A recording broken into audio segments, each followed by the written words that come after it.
Hey everyone, today I'm going to talk to you about Ninja Streamer Overload. This is a Nintendo Switch game, but you can also find it on Steam, I believe. I am going to have a review on Tomodachi Life as well.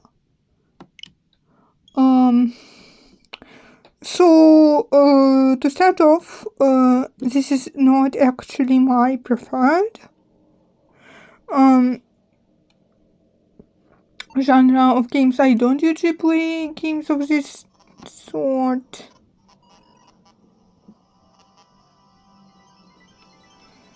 It's very, very well made, so you can really tell like how much detail and planning and all of that went into this game. Okay, let's start a new game.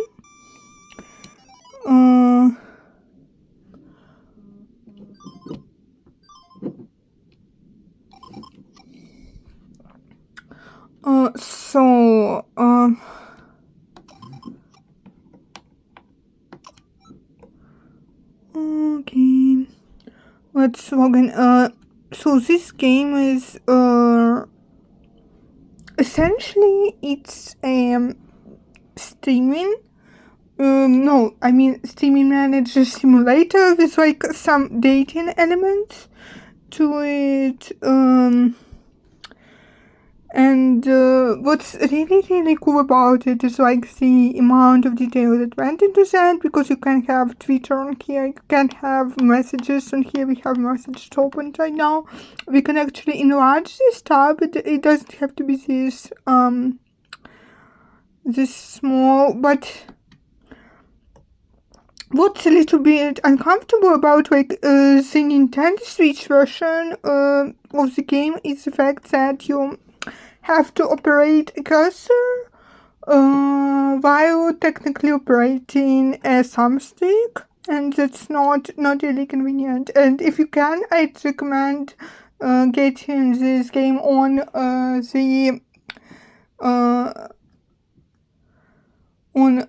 Steam Deck as opposed to the Switch, because it would be more convenient, like in terms of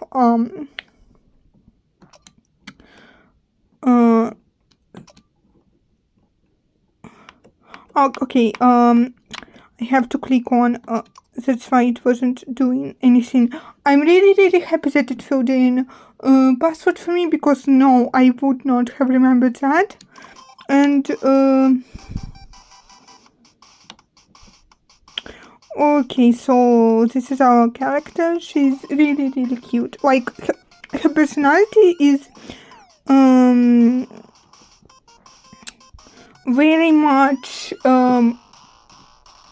you can tell she has mental issues, and this is something that I like about this game. I like how it portrays mentally ill people, and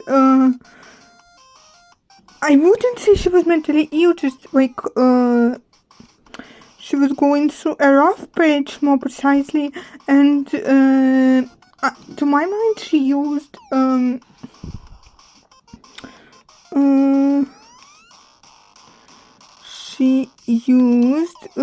internet as a way to cope with her loneliness, and she uses it as an instrument for validation. And what's really sad about this game is that she understands that she understands what she's doing. She understands to a measure what's going on with her, but she at the same time she can't stop. So the point here is to be a manager and to sort of just be her manager and her partner at the same time. But honestly, with the dating sim element, you guys, I'm not paying much attention now to what's happening on the screen because I'm talking to you. So keep that in mind. If I were to actually play this game, I would have been a lot more attentive to like all the details. But like Oh my god, I love this element. I love this magical girl element to it, that the fact she transforms into a different person. And visually, I do love them both, but like, as I was saying, with the visual game with the visual more emotional element, I don't feel attracted to her. I just feel like, oh my god, she's such a sad kitten. And so I mean, the part about being her boyfriend or girlfriend, and that's something I really like about the game. The game really does not specify your gender. You're just Peach-chan, which could be like anybody.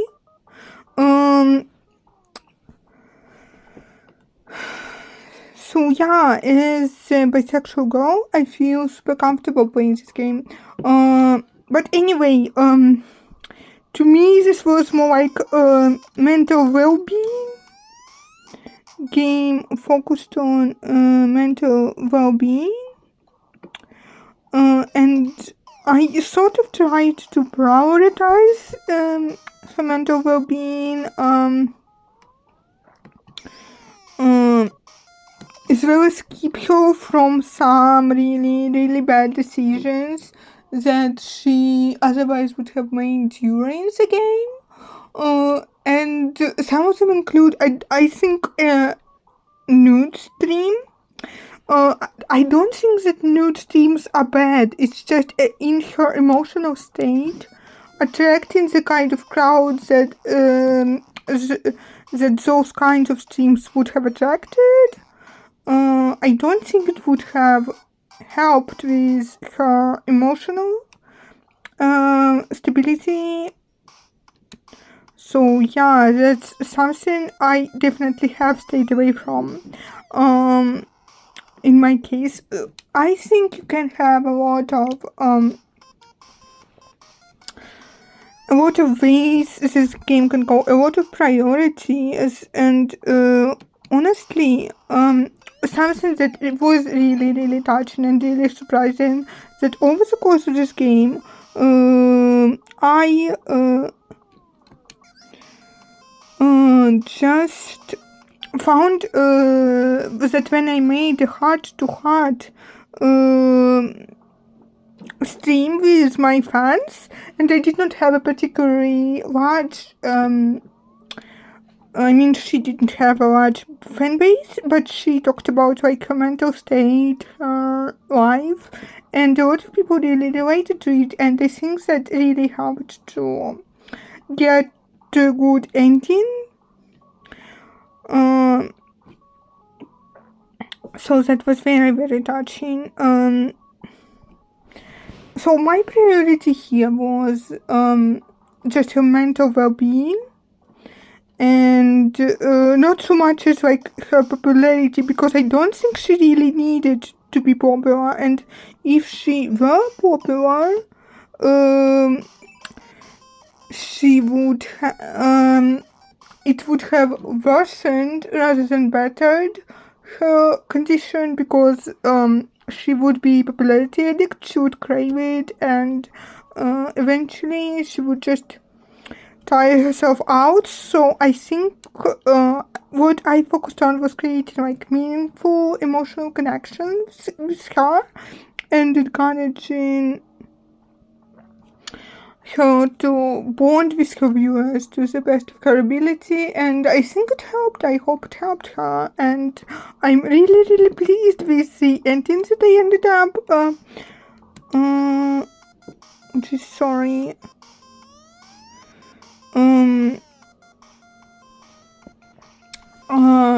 That I ended up getting. So in my version of the story, she stopped being a streamer and she just started an army. I think this is because I focused on going on a lot of dates, which sounds really contrary to what I have said before, that I wasn't really interested in this girl romantically. Jeez, fuck off, pervert.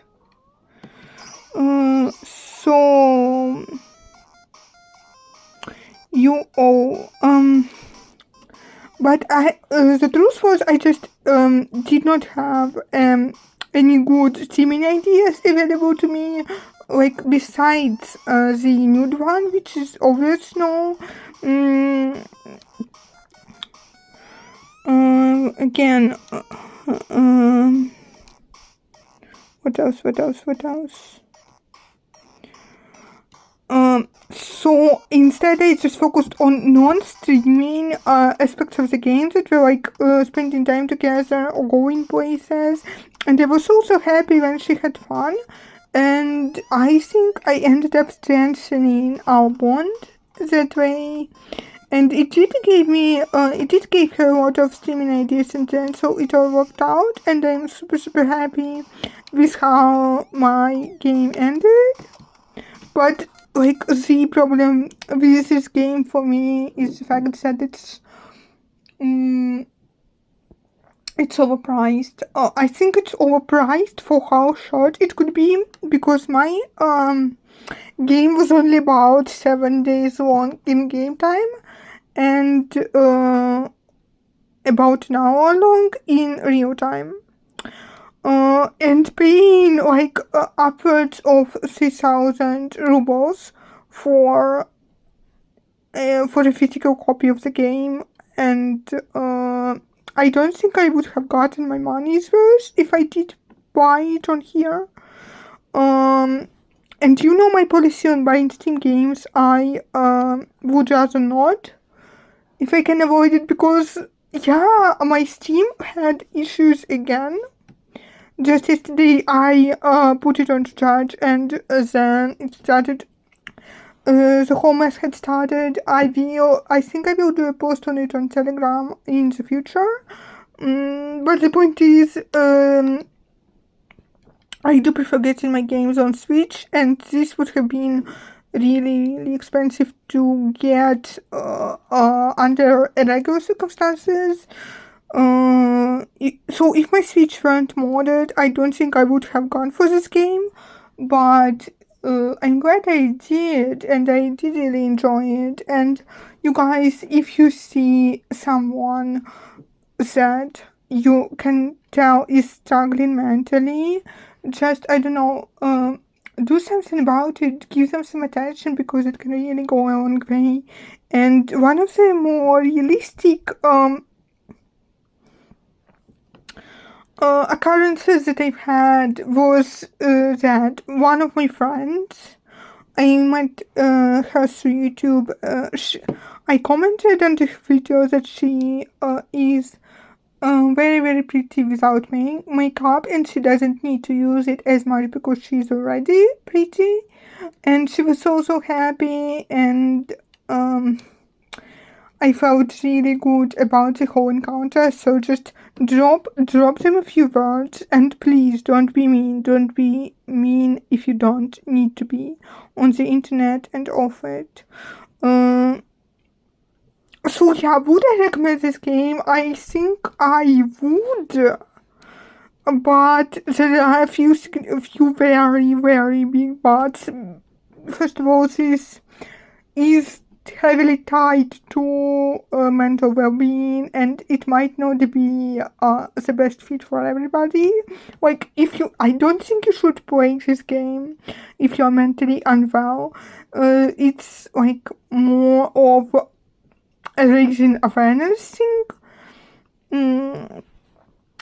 And also, second of all, some of the endings and some of the aspects of the game that I encountered in the comments on Steam were very disturbing, and again, it's not for everyone, so yeah, take that kind of caution if you must. I think you should do a more thorough research on it. But what was really cool also about this game is that it had a ton of merch on my local online stores, and I was really happy, and I plan to get some merch on this game, so stay tuned. My merch will most likely be posted on Instagram. Thanks for watching, bye.